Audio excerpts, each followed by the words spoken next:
எத்தனையோ கட்சிகள் இருக்குண்ணே. எல்லாருமே வந்து தொண்டன் தலைவனுக்காக ஒரு மரியாதை நிமித்தம் வரவேற்பு கொடுக்குறாங்க. அதை ஏன் அந்த மாதிரி பண்றாங்க? இன்னும் நிறைய இருக்குண்ணா. எல்லா கட்சியுமே பண்றாங்கண்ணா. நிறைய மீட்டிங் நிறைய ப்ரோக்ராம் அனுப்பி பெறாங்கண்ணா.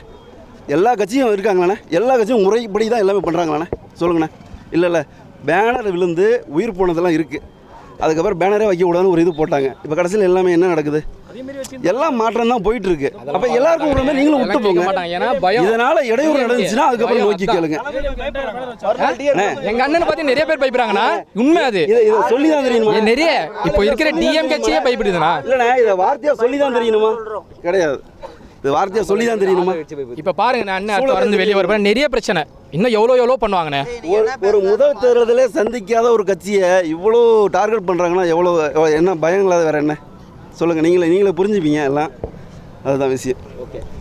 இதெல்லாம் தாண்டி எங்க ஆட்சி வரணும். உங்க எல்லாருக்கும் தப்பு சொல்லலாம். நீங்க கூட நல்லா ஒரு சில பேர் இருக்காங்க, அவங்கனால தான் பிரச்சனை. பிரபா அடிச்சிருக்காங்க.